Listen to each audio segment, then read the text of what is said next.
ஒரு சில நாடுகள் மேல் போர் தொடர்பு வந்து போர் வந்து குறிப்பிட்ட நாட்களில் முடியும், இல்லை குறிப்பிட்ட நாட்களில் ஒரு 2 நாள் சமாதானமாக பேசிடுறோம்.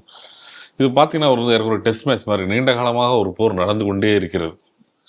இதனால வந்து பார்த்தீங்கன்னா சில நாடுகள் இன்னும் பொருளாதாரத்தோட தேக்க நிலையில் மந்த நிலையில் ஏற்படுகிறது. சில நாடுகள் இருக்கு. இதை வைத்து அமெரிக்காவும் தனக்கு சாதகமாக பயன்படுத்தக்கூடிய முயற்சிகளும் செய்கிறது அப்படின்னு சொல்லி ஒரு பேச்சுவார்த்தை இருக்குது. அதே நேரத்தில் ரஷ்யாவும் தனக்கு சாதகமான விஷயங்களும் செய்து கொண்டே இருக்கிறது.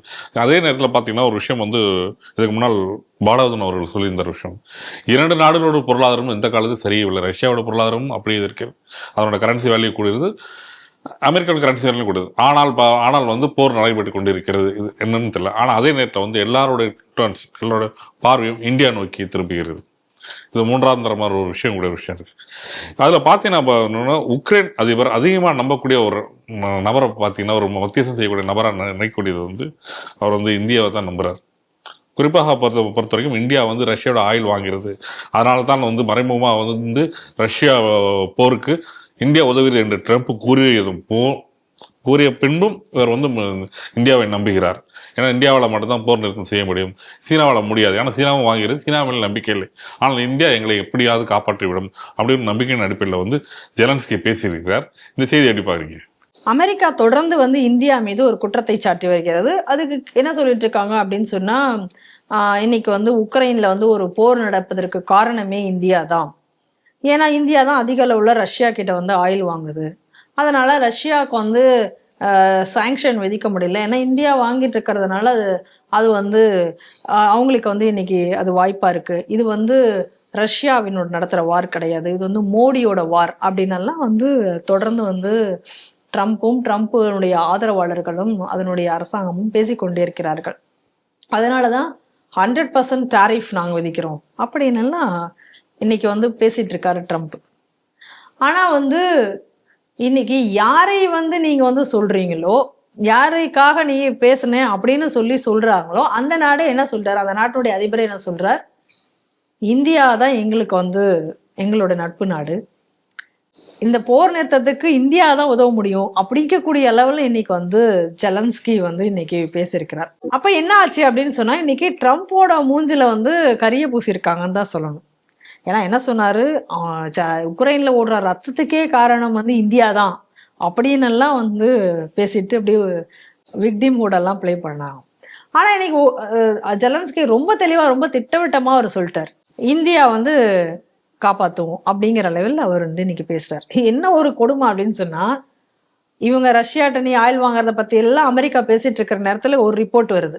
என்ன ரிப்போர்ட் அப்படின்னு சொல்லி பார்த்தோம் அப்படின்னா, அதிக அளவுல நம்ம கிட்ட இருந்து ஆயில வந்து டீசலை வந்து எங்கடா உக்ரைன் வாங்குதுன்னு பார்த்தா இந்தியா கிட்ட இருந்து தான் வாங்குது. இந்தியா அதிக அளவுல உக்ரைனுக்கு வந்து எக்ஸ்போர்ட் பண்றாங்க. இந்த ரஷ்யா கிட்ட இருந்து வாங்குற ஆயில அவங்க வந்து ரீஃபைன் பண்ணி அங்க அனுப்புறாங்க.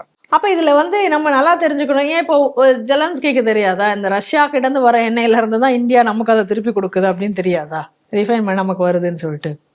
ஸோ இது நல்லாவே தெரியும். ஆனா இப்ப ஜெலன்ஸ்கி வந்து ரொம்ப தெளிவா சொல்லிட்டார், இந்த பாரு நீ வந்து ஒரு டாரிஃப் போட்டனா அது ஓ நாட்டுக்காக நீ ஏதோ நீ பண்ணணும்னு நினைச்சு நீ இந்தியா மேல நீ வந்து சாங்ஷன்ஸ் போட்டு நீ ஏதோ பண்ணிக்கிட்டு இருக்க, அது உன்னோட பிரச்சனைக்காக நீ பண்ற, அதுல கொண்டு வந்து என் நாட்டை வந்து நீ சேர்க்காத, அதுல என்ன வந்து நீ சொல்லி எனக்காக நான் பண்றேன், உனக்காக தான் நான் வந்து இந்தியாவுக்கு டாரிஃப் போட்டேன் அப்படின்னு எல்லாம் சொல்லி நீ வந்து இந்தியாவை வந்து நீ வந்து பண்ணாத, என்ன வந்து நீ காமிக்காத, நீ டைரக்டா நீ பேசிக்கோ அப்படின்னு சொல்லி இன்னைக்கு ட்ரம்ப்னுடைய இதை வந்து முகத்திரையை கிழிச்சிடுச்சு அப்படின்னு சொல்லலாம். ஏன்னா உக்ரைனுக்காக தான் நான் பண்றேன் அப்படின்னு சொல்லி இன்னைக்கு ஏதோ தான் நல்லவ மாதிரி அமெரிக்கா இன்னைக்கு தன்னை காமிச்சிக்க முயற்சிப்பதை இன்னைக்கு ஜெலன்ஸ்கி வந்து கிடையாது, அப்படிலாம் கிடையாதுடா, என் பேரை சொல்லி நீ தப்பிக்காத அப்படின்னு இன்னைக்கு சொல்லியிருக்கார். அதை மட்டும் சொல்லல அவரு, இன்னைக்கு வந்து அமெரிக்கா டாரிஃப் போட்டிருக்கிற நிலையில இந்தியாவோட ஃப்ரீ ட்ரேடு வச்சுக்கோங்க அப்படின்னு சொல்லி யூரோப்புக்கு வந்து அவர் வந்து சொல்றாரு, யூரோப் கிட்ட வந்து நீங்க எல்லாரும் போய் அவரோட நட்பு நாடாக இருங்க அப்படின்னு அவர் சொல்றாரு. இப்ப நம்ம ஒரு விஷயத்த நல்லா பார்க்கணும், புட்டின் வந்து மோடிக்காக வெயிட் பண்ணி அவங்க 2 பேரும் தனியா கார்ல பேசிட்டு போயிருக்காங்க, அவர்கிட்ட தனியா பேசணுன்றதுக்காக வெயிட் பண்ணி கார்ல பேசிட்டு போயிறாங்க. அந்த அளவுக்கு வந்து புட்டின் வந்து மோடியோட நெருக்கமா இருக்காரு. இது எல்லாமே வந்து ஜெலன்ஸ்கிக்கு தெரியும். ஏன்னா இன்னைக்கு எல்லாமே சோசியல் மீடியால எல்லாமே செய்திகள்லாம் வெளியில வருது, ஓப்பனா தானே இன்னைக்கு செய்திகள் இது இருக்கு. அப்ப அது தெரியாதா ஜெலன்ஸ்கிக்கு? ஆனா இவ்வளவு தூரம் புட்டின் கூட அவர் வந்து நட்புகரமாக இருக்கார்கள் என்று தெரிஞ்ச பிறகும் ஜெலன்ஸ்கி இன்னைக்கு சொல்ற வேர்டு என்ன அப்படின்னு சொல்லி நம்ம பார்க்கும் பொழுது இன்னைக்கு வந்து ட்ரம்ப் வந்து ஏன்னா ஒரு காமெடியனா நம்ம ஏற்கனவே சொல்லிட்டு இருக்கோம் வெள்ளவடி வேலு அப்படின்னு நம்ம ஸ்ரீ டிவியில அவரை சொல்லிட்டு இருக்கோம். ஏன் அவர் என்ன, நான் வந்து 7 போரை நிறுத்தினேன், இந்தியா பாகிஸ்தான் போரை நான் தான் நிறுத்தினேன், அந்த போரை நிறுத்தினேன், இந்த போரை நிறுத்தினேன், எனக்கு நோபல் பரிசு வேணும், எப்ப பார்த்தாலும் எனக்கு நோபல் பரிசு கொடு நோபல் பரிசு கொடு அப்படின்னு. ஏன்னா இப்ப கூட பாருங்க, இந்த டாரிஃப் கூட இது ஏதோ அவர் நாட்டுக்காக அவங்க டாரிஃப் விதிச்சுட்டு இப்போ அந்த பழிய வந்து உக்ரைனுக்காக அப்படின்ற மாதிரி ஒரு சீன் எல்லாம் போடுறாரு. இருந்தாலும் அவருக்கு மனசுக்குள்ள என்ன, ஆபரேஷன் சிந்தூர்ல நிறுத்தினது நான் தான் அப்படிங்கறது இந்தியா ஒத்துக்கல. இது டிஜிஎம்ஓ டாக்ல நடந்தது, அங்கேயோட அது முடிஞ்சிருச்சு. நாங்க தான், நீங்க யாரும் மத்தியஸ்தம், ஏதோ பாகிஸ்தானும் சொல்லிடுச்சு அமெரிக்கா வந்து எங்களுக்கு மத்தியஸ்தம் பண்ணவர், இந்தியா அதுக்கு ஒத்துக்கல. நாங்க வேணா ஒத்துப்போம், ஆனா இந்தியா எப்பயுமே ஒத்துக்காது, ஆனா இந்தியா ஒத்துக்கல அப்படிங்கறத அவங்களும் சொல்லிட்டாங்க. அப்ப என்ன ஆயிடுச்சு, ட்ரம்ப்புக்கு அது ஒரு மிகப்பெரிய அவமானம். என்னடா எத்தனை தடவை அவரு சொல்லி சொல்லி பாக்குறாரு, எங்கெல்லாம் போறாரோ சொல்லி சொல்லி பாக்குறாரு, மைக்க நீட்டா உடனே சொல்லிடுறாரு இந்தியாவுக்கும் பாகிஸ்தானுக்கும் நான் தான் வந்து போர் நிறுத்தம் பண்ணேன்ட்டு. அது நம்ம ஊர் அரசியல்வாதி மாதிரி திடீர்னு சில பேர் இருப்பாங்க நம்ம ஊர்ல, மைக்கை பார்த்த உடனே ஒரு பேட்டி கொடுக்கணும்னு ஆசைப்பட்டு கொடுப்பாங்க. அந்த மாதிரி அவரும் எங்கெல்லாம் போறாரோ அங்கெல்லாம் சொல்லி பார்த்தாரு. ஆனா இந்தியா அதை ஏத்துக்கவே இல்லை, திட்டவட்டமா அதுக்கு மறுத்துருச்சு. அப்ப அதை வந்து அவரால் அதை தாங்கிக்க முடியல.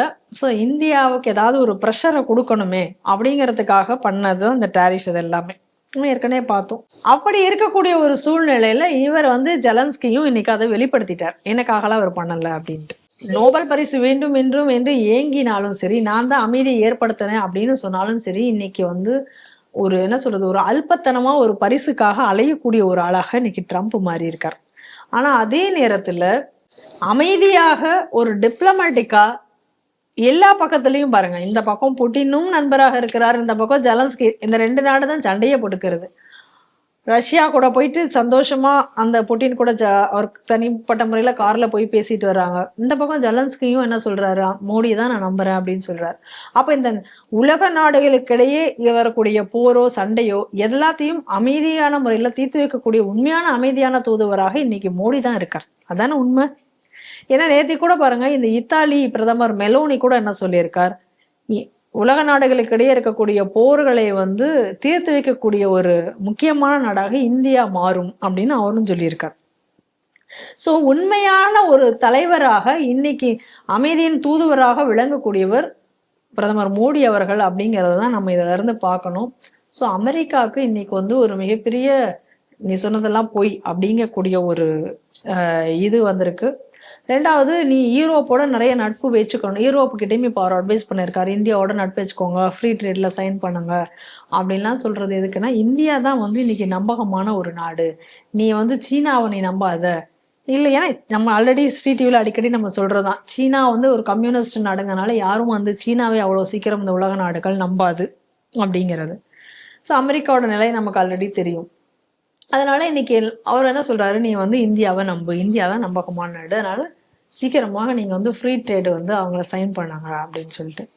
ஆக மொத்தம் இன்னைக்கு உலக அரங்கில் இந்தியா ஒரு மிகப்பெரிய ஒரு இடத்தை வகிக்க அதனுடைய முன்னேற்றத்தில் செல்ல இன்னும் சொல்லப்போனா இன்னைக்கு அமெரிக்கா வந்து வேற வழி இல்லாம இன்னைக்கு அதே சொல்லியிருக்காங்க. அமெரிக்கா இந்த பேச்செல்லாம் வந்ததுக்கு அப்புறம் அமெரிக்காவினுடைய எரிசக்தி அமைச்சராக இருக்கக்கூடிய ஒருத்தர் சொல்லியிருக்கார், அமெரிக்கா இந்தியா வந்து எங்களுக்கு ஒரு நல்ல நட்பு நாடு தான், எங்களுக்கு சிறந்த நட்பு நாடு தான், இந்த ரஷ்யாட்ட எங்களுக்கு ஆயில் வாங்குறது தான் பிரச்சனை. அப்படின்னா நீ சீனாவுக்கு டாரிஃப் வச்சிருக்கணும், நீ யூரோப்புக்கு டாரிஃப் வச்சிருக்கணும், ஏன் விதிக்கல அப்படிங்கிற கேள்வி திரும்ப வருது இல்ல. அதனால கூடிய சீக்கிரத்துல அமெரிக்கா வந்து பணிந்து இந்தியாவினுடைய இதுக்கு நிச்சயமாக அதுவும் வரும் என்று எதிர்பார்க்கலாம். அதனுடைய ஒவ்வொரு வெளிப்பாடுகளாகத்தான் இன்னைக்கு ஒவ்வொரு நாட்டு அதிபர்களும் பிரதமர்களும் பேசுவதை நாம் பார்க்கிறோம். அதனால ஃபைனலா நமக்கு என்ன தெரியுதுன்னா, பிரதமர் மோடி அவர்கள் தான் இன்றைக்கு வந்து உலக நாடுகளுடைய ஒரு அமைதி தூதுவராக இன்னைக்கு விளங்குகிறார் அப்படிங்கறத நம்ம எல்லாம் தெரிஞ்சுக்கலாம்.